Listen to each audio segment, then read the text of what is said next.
Good morning, good afternoon, good evening. Welcome to our YouTube live stream. Unedited, raw, uncensored, no special effects, just exposed truth.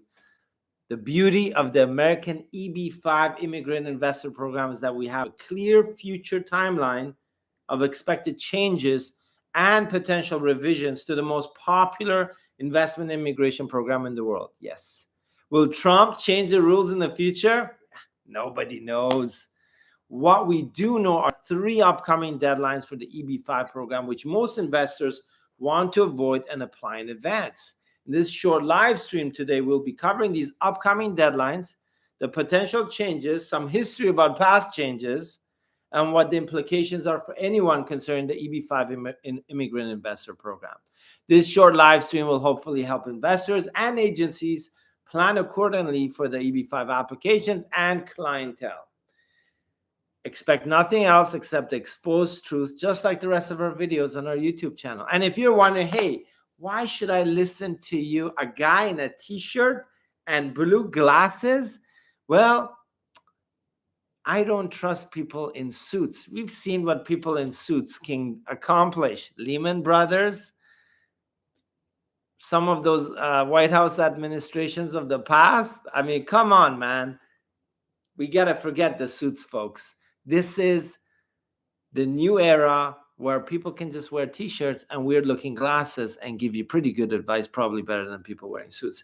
Here's a quick introduction. Hello, everyone. My name is Reza, founder and CEO of Ingwe Immigration, your gateway to second and third residencies and citizenships and beyond, no matter which country. We're thrilled to offer our clients our expanding portfolio of more than 20 countries and programs that offer our services, opening up a world of possibilities for investors and serious professionals seeking residencies, citizenship solutions. At Ingwe, we have successfully helped hundreds of clients since 2018 from over 55 different countries navigate the complex landscape of business and investment migration.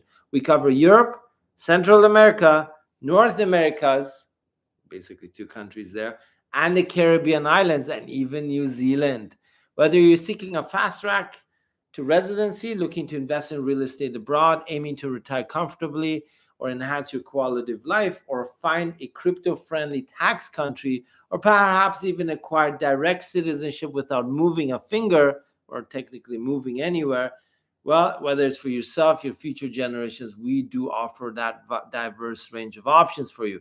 We provide more than just visa assistance. We're committed to supporting you from your origin location to the final destination, helping you navigate government policies, cultural and language barriers, and to support your portfolio diversification or relocation for new opportunities for yourself, your children, or your business. And sometimes you don't even need to relocate to obtain that second, third, or even fourth residency or citizenship. Our commitment remains strong, and we're here for our clients and future clients, providing personalized, customized solutions tailored to your unique needs. Our global partnerships and multilingual team that speaks over 10 languages are here to support you no matter where you're from and where you plan to go. You'll have seamless support from A to Z, and we won't leave you hanging. That's for sure. Let's get to it. EB-5, upcoming three deadlines. Yes, you all know about the EB-5 Immigrant Investor Program, which falls under the employment-based fifth preference category of the U.S. immigration system. This has been the key program for investors to obtain U.S. green cards for themselves and their dependent family members. You should all know about what to watch out for when selecting an approved EB-5 project through a regional center, right? But in this live stream, we're not covering the project selection, but rather the future deadlines of this active immigration program for the U.S. There are three deadlines you have to know about to plan your future EB-5 application, perhaps for your clients in case you're an active agency in this space. I'm not talking about the October 1st resetting of the visa allocations each year, or the year-end report the regional centers have to submit to the government on December 29th. No, let's dive deep into these three most important upcoming future EB-5 immigrant investor deadlines. Well, deadline number one, September 30th, 2026. Potential rule change. This is the most important deadline to know between all of these EB-5 deadlines that we're covering today, and these are publicly available as well. In the past two specific deadlines. In the past, two specific deadlines for the rules change were witnessed by investors and regional centers. The first one was November 21st, 2019, pre-COVID, where the investment amount was actually changed to 900,000 from 500,000, and the authority to designate high unemployment areas shifted to the USCIS, which is the Immigration Department of the US, from the local state government level. However, subsequent District Court of California vacated these new rules as of June 22nd, 2021, reverting everything back to pre-November 2019 for the immigration regulation. So that's why you never really saw that investment change or the regulations change. But then the next rule change happened, and we successfully was implemented in March 15th of 2022. This time the rules were changed, and it was the most significant change since the inception of the EB-5 investment program in 1990. In 2022, the minimum investment amount was successfully increased, but this time from $500,000 to $800,000 for a targeted employment area. And this change was called the EB-5 Reform and Integrity Act of 2022, RIA. And specific regulations were implemented to protect the integrity of the program and to protect investors. At that point, the new rule change deadline of September 30th, 2026, which is in the future, folks, was also set, which all of the EB-5 investors and agents should be aware about and monitoring closely.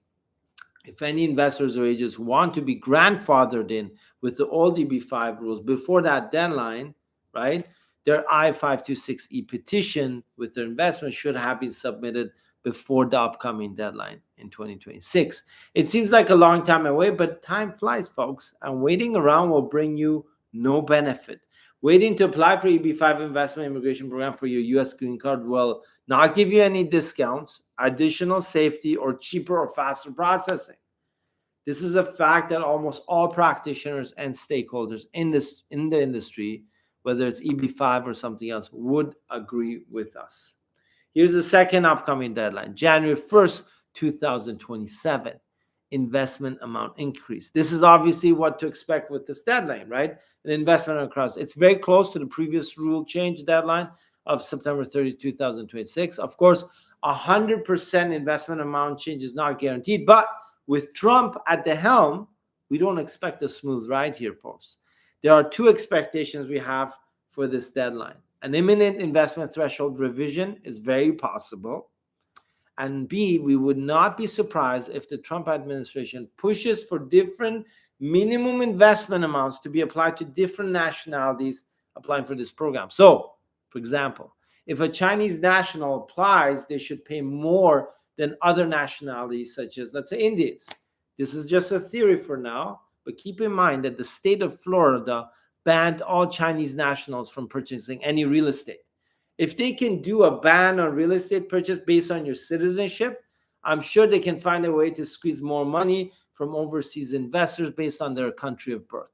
This is not something we condone or recommend, but I'm pretty sure this will happen. But again, this is just our idea.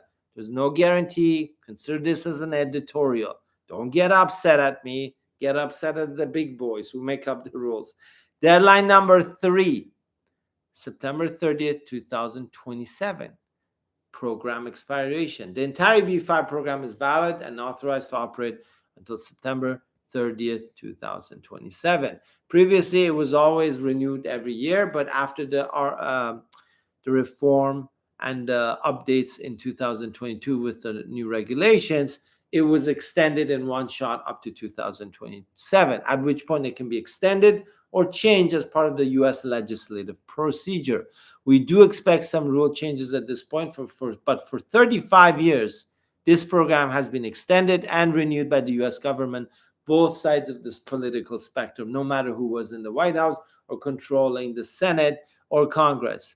And we expect this trend to continue. The EB-5 program has brought in over $23 billion in foreign investment into approved projects around the country in the U.S. Obviously, compared to the total $5.39 trillion of foreign direct investment, which the U.S. has received from all sources by the end of 2023, The EB-5 is a very, very small portion. However, it keeps project owners and developers and government officials very happy.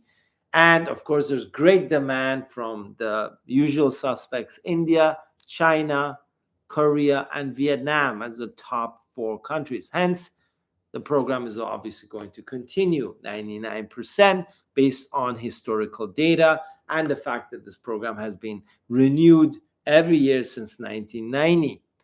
We covered these 3 deadlines, but you may be asking now, there are hundreds of projects I can pick from for the EB-5 U.S. Immigrant Investment Program. How do I know which one do I select? What are the real risks of refusal for this type of program? We will cover those in our January 2025 schedule of live videos for our YouTube channel, so you can stay tuned and subscribe, and we'll uncover the true secrets of the US EB-5 program and what to watch out for when you're selecting and applying. I hope this session was informative, and I hope to see you next time in our regularly scheduled live stream. And of course, we're going to have some questions and answers about any type of immigration program that we cover, whether it's Canada, US, Panama, Malta, Portugal, Greece, Cyprus, Italy, Bulgaria, New Zealand, and Grenada, St. Kitts, Antigua, Dominica, and St. Lucia. Yeah, I memorized all those. And we're adding new programs regularly to our portfolio. So you can come in, and as long as we know the answer, on our live stream on Thursdays, we'd be happy to answer your questions. Quick outro. Thanks for tuning in. And before I answer these questions, if you see the potential for yourself, your family, or your clients in securing 2nd, 3rd, or 4th citizenship or residency, make sure to stay connected with us with the latest updates and opportunities in global residency and citizenship. At Ingwe, we're dedicated to crafting solutions that meet your specific migration needs with clear upfront processes and payment milestones for peace of mind. We offer a variety of programs to match your goals, backed by our expertise guidance. Our commitment is transparency, choice, and security. With comprehensive errors and omissions insurance and client trust accounts in our North American bank accounts, we protect your interests. Plus, our multilingual team, speaking over 10 languages, have helped applicants from 55 different countries, meaning we are familiar with the country, with the documentation you will be providing us.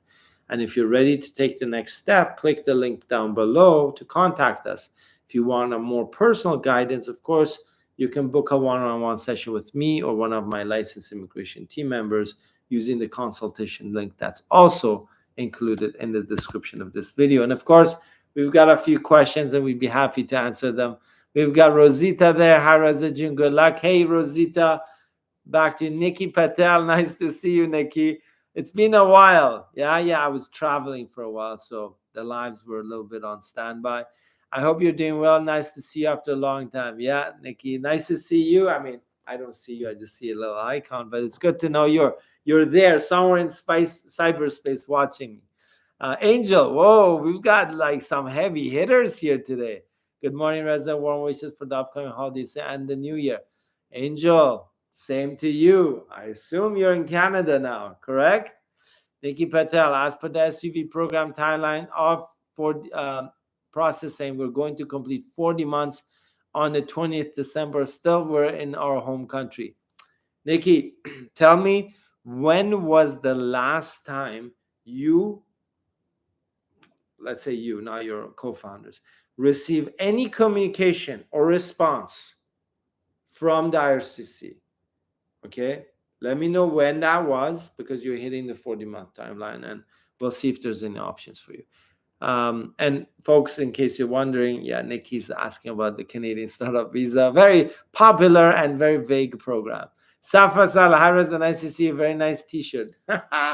Hey, Safa, how are you? What are you up to these days? I mean, what happened? When was the last response you received from IRCC or communication that you or them sent to you for your Canadian Startup Visa? Let me know. I want to get an update from you. Okay, Nikki, when can we expect our results? We have received a second-time medical request. Well, that's good. I've had some clients receive a second-time medical as well. Did your medical or any of your co-founders' medical expire? Is that why they requested it? Let me know, Nikki. I'll do a quick analysis for you. We have somebody else as Lovely Fishing Rod. A cool name. Will Canada open their self-employed program again with the same rules in 2027? Who knows, Lovely? But even the governor, like if you call the Prime Minister of Canada, he wouldn't even know. Even the immigration minister has no clue. You know why? Because every day they wake up, they make up new rules. So they have no idea what happened before. They have no idea what's going to happen before. So you know better than the government officials in terms of if you just give a random guess, just flip a coin. That answer is better than just calling the Prime Minister of Canada. Trust me. Angel, yes, in BC, pretty well settled by now as regards to the day-to-day living. Yeah, BC is good. I hope you're around the Vancouver Island area because obviously that gives you better weather, whether you're in Surrey, Burnaby, Coquitlam. Those are all good places. But yeah, enjoy, Angel. And yeah, I mean, Canada is going through a shift these days. But the first year, my advice to you as a newcomer to any country, don't make any rash decisions. Don't make any rash decisions of moving permanently to a neighborhood or leaving permanently from a neighborhood or doing this or buying that, or just watch. You don't know the rule of the game. You don't even know what game they threw you in. Literally, you're just an audience member. Hold on standby for 12 months. Then make any decisions pertaining to your life, professional life, investment, school, all that sort of stuff. Okay, that's my advice, and it's always worked for all my clients. Safa says we are preparing the progress report for our Canadian startup visa. Hopefully, this will help our case waiting for the PR. Yeah, Safa, but tell me, okay, we received a request for a medical test on October 5th. This is the last request for him, but the pre-arrival service level was on August 6th now, almost 4 months. Okay, the medical was given. Okay, that's good. Did you previously submit medicals or it was your first medical? Because if it was, then that's good. So probably in the next 2, 3, 4 months, you will have clarity if the officer doesn't come in with another round of questions on your business progress. Nikki says, we have received a second medical request on 19th of November. Okay, yeah. So you did receive something 29th November. So basically it means you can't really use any judicial type tools to push the IRCC to make a decision. Was this your first medical? No, we did our first medical on 15th February. Wow. Does anyone in your group, you, family members, have any medical issues or past medical issues? Just want to get to know that as well. This is the second time of medical test. Safa. Okay, so no, this is the last because when was the Safa? When was the first medical done? Because I've seen that there's a lot of the groups they've done second medicals. Sometimes because of past medical issues, and sometimes because it's expiring, because they're valid for 1 year. So Nikki, you said there's no medical issues or past issues with family, your co-founders, or anyone. Okay. And you took the original one in February 15th. Interesting. It's not good. That's what I would think, Nikki. I'm just thinking, because if they had issued a passport request, they would have given you 2 months. Well, it's short. I can understand that. It's short. So they're expecting that it will take longer. That's what I'm understanding from your case, Nikki, that if they've requested a second medical, it means that they believed you're not going to be able to do the passport request, get your residency visa stamped, and have you in the country before your medical expires. So they've requested a second round. So we have to wait till January, February to see what the next step is in your case, Nikki. And Safa, same thing. Because they believe that they cannot make a decision on your case immediately now and get it stamped and have you in the country in the next 2 months, because your medicals are expiring. And keep in mind, if your medicals expire, you cannot enter. So you do need valid medicals to enter Canada for your PR. Angel, no problem, Angel. Always here to help. I know. I mean, you don't need immigration anymore. Why are you tuning in? You should be watching Fox News by now. It's way more fun and interesting what's going down south. Nikki, last time everyone passed the medical. That's good. Samin 1346. Samin. Hi, Reza John. Did you already give up on the Canadian immigration? What is the best way for new entrepreneurs? Well, Samin, good question. So Samin's question is, hey, Reza, did you give up on Canadian immigration? Well, no. Canadian immigration is a drop in the bucket. Plus, you don't have a lot of options for Canada, to be honest with you, especially for entrepreneurs, Samin, right? Like you're, sorry, you're an entrepreneur. What can you apply for? ICT? Well, if you're not a multinational, no, and it won't even give you a PR, right? A C10, yeah, then what? You'll be stuck like everyone else with a work permit inside Canada. And anyways, you have an open work permit, unless you really want to push for the 200 points. Even if you had the 200 points, you know, will you be invited under the express entry? So technically that leaves you only two programs on me. Entrepreneur programs, which are slow and painful, and the startup visa program, which could be costly and, you know, maybe it's good for you, maybe it's not. For entrepreneurs, those are the only two PR programs. The startup visa is the only direct federal business immigration program that leads to PR from anywhere in the world. The entrepreneur programs, which are provincial, some as you know, you've got to go through it, and there's none in Toronto. And the Vancouver one, if you invest less than 400,000, you have no chance to be selected. And it takes 18 months there.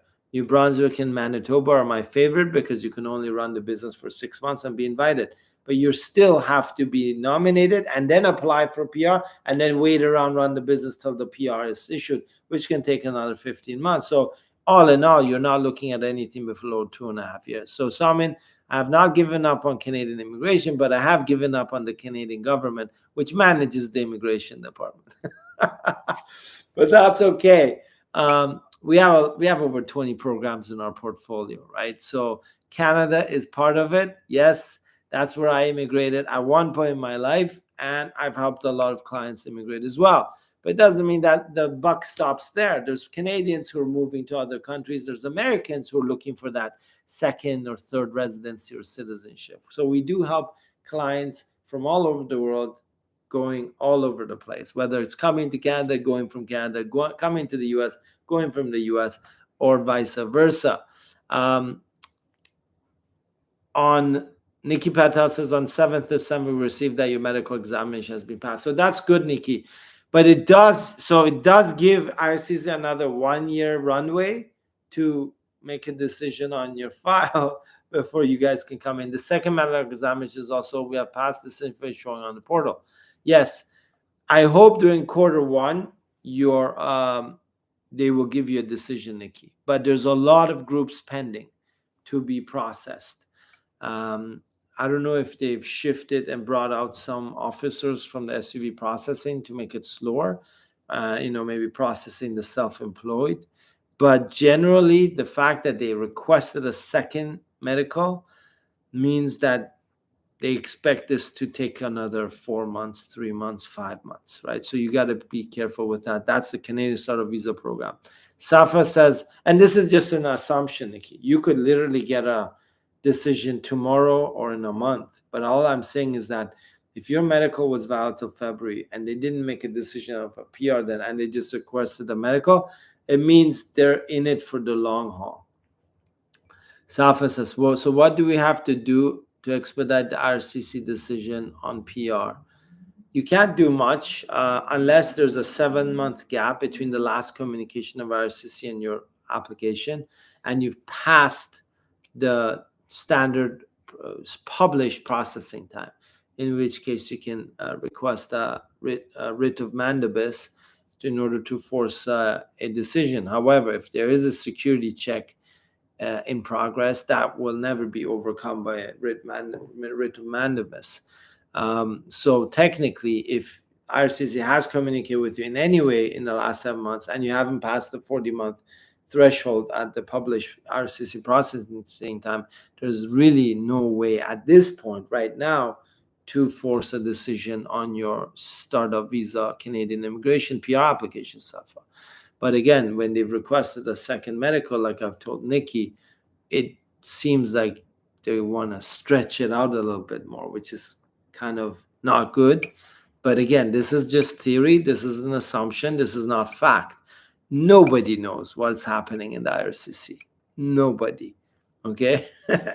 This is just all theoretical. Angel, uh, I log in as it's good to hear you, and with all the immigration mess makes me feel grateful to have a timely decision, and all news are falsely scripted, unlike you where we listen to raw truth. Yeah, Angel. No, yeah, I mean the people who came in, Angel, and that was perfect timing, right? Because everything else is taking so long, it's becoming so difficult. There's so many people stuck in limbo, even inside Canada with work permits. So, and yeah, the immigration is coming down very fast for Canada. And yeah, the exposed truth, it's not pretty for Canadian immigration, but that's why we're doing other types of immigration like the US EB-5. And funny enough, Angel, this is something interesting. I found a lot of interesting things to expose truth in a lot of these programs out there that people don't talk about, right? And that's why we want to expose and talk about is deep dives into these programs, whether it's a golden visa in EU, Central America like Panama, or the EB-5 program, right? There's so many things that people don't say or mention or talk about, and that's what we want to do. So investigative journalism, let's call it. So that's why we have a slew of programs that we're covering, whether it's Portugal, the US EB-5, Malta residency, other EU programs like Bulgaria or Cyprus or Italy, for example, or even the New Zealand program. There's a lot to talk about, a lot of interesting things, and we have to inform our clients and our audience members because sometimes it's difficult to, let's say, shovel through the BS that you read online about all these programs, how everything is so fluffy and beautiful. Well, no, there's a lot of implications when people do residencies and citizenships. Nikki Patel, we are here to spend our hard-earned money to give medical examinations again and again. Yeah, I know. Don't tell me about it, Nikki. I'm telling you, don't tell me. I'm sure there's like millions of people who are basically on the same page as you are in terms of agreeing the fact that they're wasting so much time and energy and resources, and they're wasting your time, they're wasting everyone's time. No, I agree with you. Safa, has RCC reached this year's PR target? I have no idea, Safa. They are potentially not. We'll only know when the official statistics are published early, mid of next year, potentially. Lovely Fishing Rod says, even Quebec has paused their immigration program up to June 2025. Yeah, for skilled immigration, not for the investment migration. But the investment migration program for Quebec is so bad and so poorly designed that nobody's really applying unless you're from a French-speaking country or some French. So it's very limited. But they don't want the skilled immigration coming in right now. Safa says, thanks, Reza. Hopefully no news is a piece of good news. Just hope. Yeah, I mean, from the IRCC, the Canadian Immigration Department, no news sometimes doesn't mean good news. Unfortunately, Safa, I hate to burst your bubble there, but sometimes, you don't know what to expect. It's a Pandora's box. Nikki Patel says, thank you. No problem, folks. Thanks for tuning in, everyone. We're going to be here next Thursday, the Thursday after that, every Thursday. We've got some great stuff. We got the top 4 citizenship programs or passports you can buy, either direct citizenship or residency to citizenship where you don't need to live there. So tune in to our session next week. It's going to be an exciting one. I love these programs that are easy, fast, and straightforward with clarity. Unlike Canadian immigration, like we've been talking with our audience members today, it's like a puzzle. Nobody can figure it out. It's like the pyramids. It's like, sure, we know what it is. We think we know, but do we truly know? That's what Canadian immigration is. Remember, folks, we've covered the EB-5 US 3 deadlines, and these are future deadlines. So you could be like, man, that's a year or two away, 3 years. Why should I care now? Well, plan. Before you apply, make sure you plan. Make sure you've got your timelines in place. Make sure you know what the potential changes are, whether it's for yourself or for clients. Thanks, everyone. Thanks, Safa, Nikki, Angel. Always good to see you. Lovely Fishing Rod. Nice for you to join our session today. And Rosita as well. Everyone, Enjoy the rest of your day, whether it's evening time or maybe it's like morning time, early morning, Angel, in BC, right? We will see you soon. I am traveling, but our Thursday lives are on again. So make sure you tune in. Thanks again, folks. Take care. And remember, don't apply for the sake of applying. Apply with a plan. Cheers.